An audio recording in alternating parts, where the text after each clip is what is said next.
nous fonctionnons vraiment, je crois, comme une fédération de PME, et c'est en ce sens que moi je suis très heureux d'être là ce soir, et j'allais dire honoré et même impressionné, parce que j'ai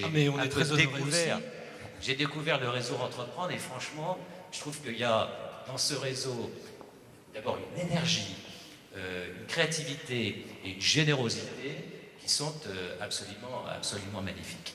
Donc si vous voulez, notre projet humain, au départ, il s'est exprimé à travers notre organisation managériale qui est fondée essentiellement sur la décentralisation.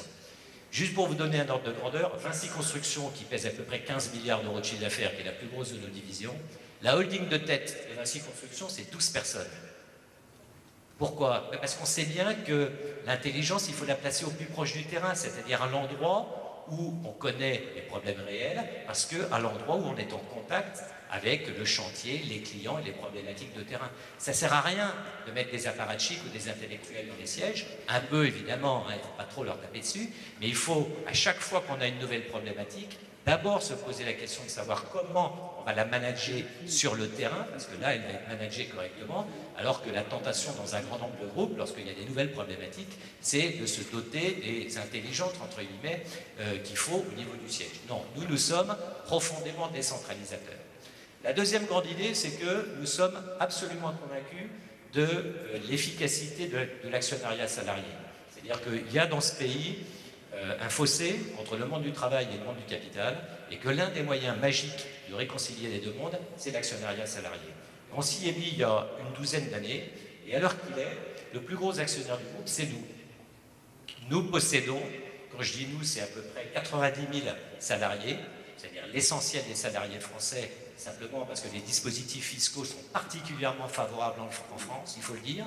Et je profite de l'occasion pour dire aux parlementaires qui sont dans la salle, aux politiques qui sont dans la salle, que s'il y a vraiment quelque chose à faire au niveau de l'Europe, c'est de tâcher de développer au niveau européen, dans les règles européennes, un modèle d'actionnariat salarié qui soit à l'image de ce qu'il y a en France, qui est très efficace, et qui, dans notre cas, a permis en l'espace de 12 ans, partant à peu près de zéro, d'avoir aujourd'hui 90 000 de nos salariés, y compris évidemment énormément d'ouvriers de nos chantiers, qui sont collectivement copropriétaires de 10% d'un groupe qui pèse, selon les fluctuations boursières, entre 20 et 30 milliards d'euros en capitalisation boursière en bourse. Et ça, c'est extrêmement important pour des raisons qui sont absolument évidentes que je ne vais pas développer. Voilà, donc ça, si vous voulez, on a commencé comme ça, on a développé la partie managériale, humaine, sociale de notre modèle dans l'interne. On s'est occupé de nos salariés, on s'est occupé d'en faire des actionnaires salariés, on s'est occupé de développer leur énergie entrepreneuriale, on s'est occupé de développer et de mettre en forme des valeurs et des principes de fonctionnement à l'intérieur de la maison Vinci. Et puis un jour, c'était il n'y a pas très longtemps, c'était il y a 7-8 ans, on était en convention, on était je ne sais plus où en Europe, à Lisbonne, me dit mon directeur de la communication. On était 400 cadres dirigeants, et on se réunit une fois par an pour faire nos points et organiser les transversalités.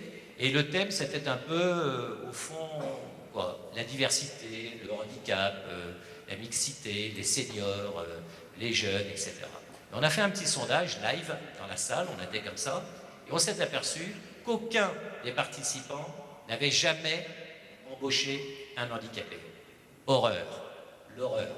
On s'est aperçu ce jour-là que oui, on s'occupait des handicapés que nous avions produits nous-mêmes, c'est-à-dire nos accidentés de chantier, évidemment, ce ne serait pas conforme sinon avec ce que je vous ai dit tout à l'heure, mais qu'on n'avait jamais fait un seul effort pour accueillir des gens qui n'étaient pas aujourd'hui dans l'entreprise et qui étaient dans des situations d'exclusion comme les handicapés. Et là, on s'est dit, on a complètement déconné, c'est-à-dire qu'à force de bien s'occuper de nos clients, de nos fournisseurs, de nos banquiers accessoirement et de nos actionnaires et de nos salariés, on est passé complètement à côté, en gros, de tous les autres, c'est-à-dire de la société.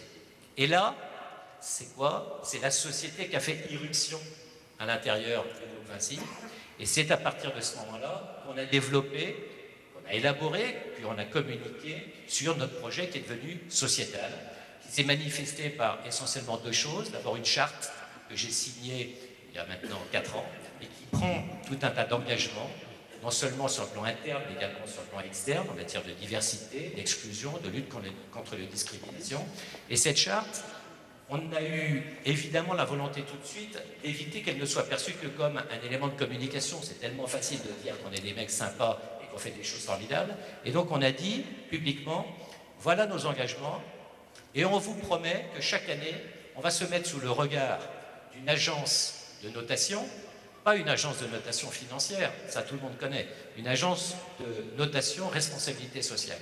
En l'occurrence, on a de bonnes relations avec Nicole Notat, qui est l'ancienne patronne de la CFDT, qui a monté une agence de notation développement durable, responsabilité sociale et environnementale. Son agence s'appelle Vigéo. Et donc chaque année, nous payons Vigéo de telle sorte qu'ils viennent chez nous faire un audit pour nous dire un petit peu où on en est sur ce chemin du développement de notre responsabilité sociétale. Et ça marche. Alors évidemment, c'est dangereux, parce qu'il y a des années où on est bon sur certains points, des années où on est mauvais, mais l'important, c'est quoi? C'est de se doter, j'ai bien aimé ce qu'a dit Madame tout à l'heure, bien sûr que pour progresser, il faut avoir un tableau de bord, des instruments de mesure.